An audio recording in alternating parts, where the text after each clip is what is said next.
Hello, people of the internet. Welcome back to LiberarLa, El Movimiento, the podcast that I created to inspire, empower, and liberate women around the world.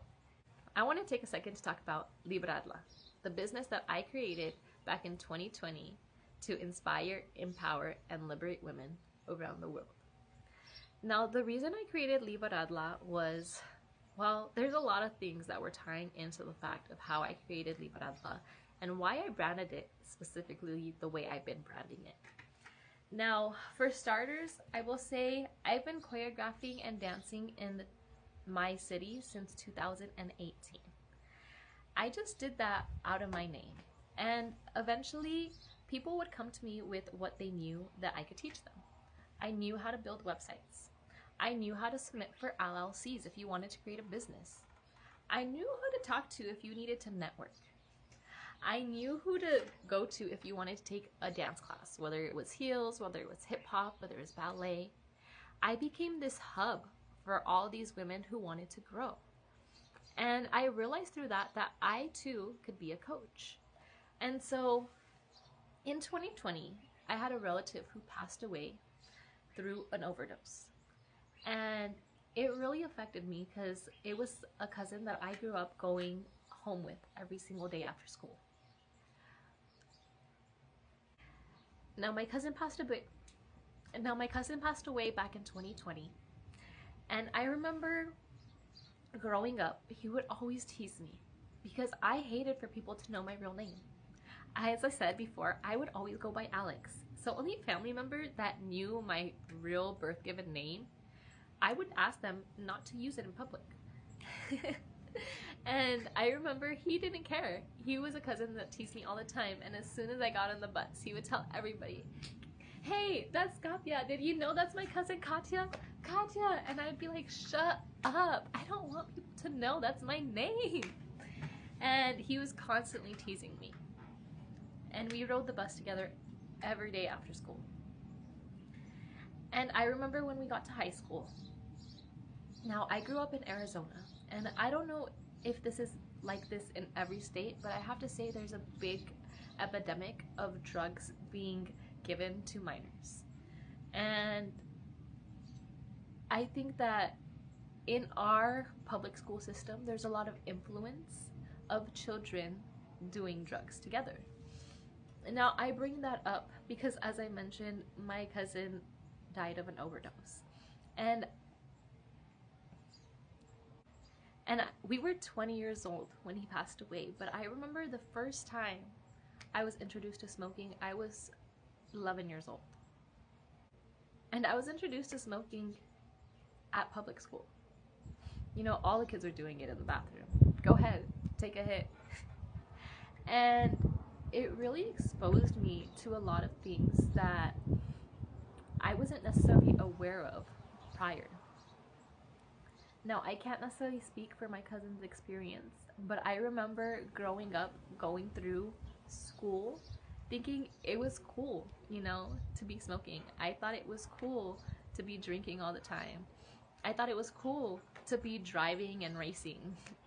I thought all of this was like just, we're having fun. What's the big deal?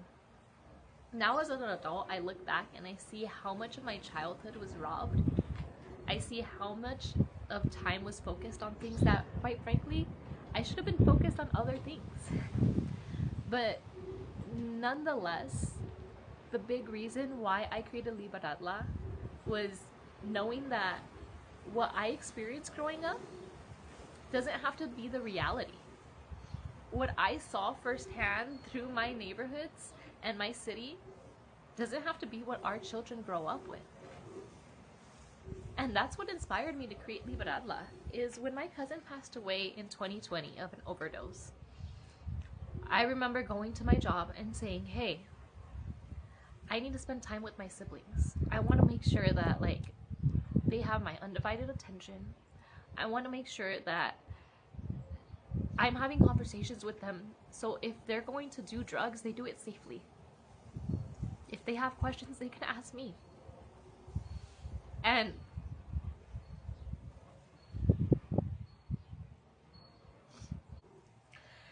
And fentanyl has become such an epidemic in our community that it was so important to me after experiencing a death close to me, that my siblings, that my nephews, that my nieces had somebody, some older figure that they could ask questions to, that they maybe not have the access to otherwise. And so I didn't just create, of course, LiberarLa to educate people on drugs. What I created LiberarLa for was because I saw such a need for people to look for something to be inspired by. You know, growing up in middle school, in our era, it was so cool to be seen doing lean and smoking some hookah. And I have to say, being lived through that generation, it really caused a lot of people to die early of overdoses. And I think the more we talk about this taboo, the more we educate our children, the more we educate our public on the epidemics that are happening, that's how we can prevent them. Now, I created LiberarLa because I saw such a need in my community for people to see different. Not to see Wiz Khalifa and be like, yeah, I want to be like that dude. I saw a need for our community to see successful business women, to see people who look like them, people of color, Mexicanas, Latinos, doing big things. I knew our community needed to see it to be it. And so I created LiberarLa back in 2020 to inspire, empower, and liberate women around the world. Now, I remember back when my cousin passed away, and I was in the middle of Funnel Hacking Live, a conference that I consider my Disneyland. It's created by Russell Brunson, ClickFunnels, and it's a place where you get to connect with all these other entrepreneurs. And it's really great to be inspired by all these people. And you're just, you know, hearing all these people, hearing their visions and hearing their passion. And when you hear people talking about their passions, it makes you passionate about your passion. And so being in this room of 5,000 people all talking about their passion and how to build their business and all the things that they have flowing and going through and they're seeing now that they're at this conference, it's so inspiring. And I was in the middle of this conference when I got the news that my cousin had passed away of an overdose. And I remember writing down these plans and writing, I need to show the people around me that they can be different. I want to be the woman that the little girl version of me would be proud of, that she would look up to. And so I didn't just want to create a business for coaching people, for showing them how to dance, for showing them how to build websites. I wanted to create a business that was going to create a movement.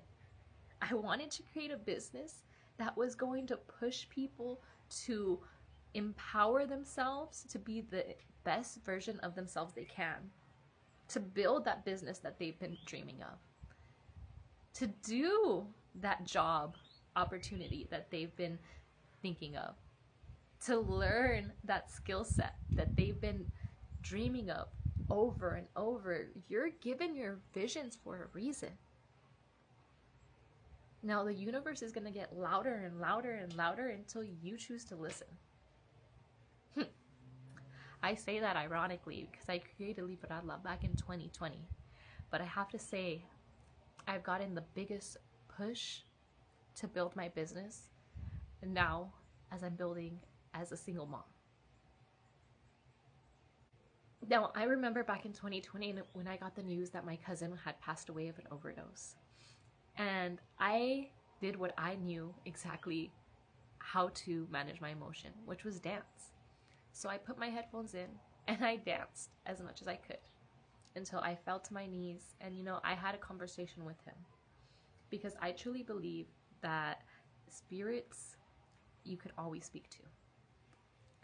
And I made a promise to him that I would do my best to create a world that he wanted his daughter to live in. And so I created LiberarLa back in 2020 to inspire, empower, and liberate women around the world. And I'm so grateful for all these years that I've gotten to connect with so many women.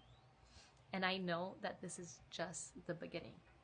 Now, if you're a woman like me and you like to connect with other women, if you like to applaud other women, if you like to cheer on your fellow sisters, then make sure to subscribe to our channel so you could hear our next episode. And join our Facebook page. It's in our website at LiberarLa.com. Thank you for listening to this episode of LiberarLa, El Movimiento, where we talked about where LiberarLa started. Sincerely, Alex James.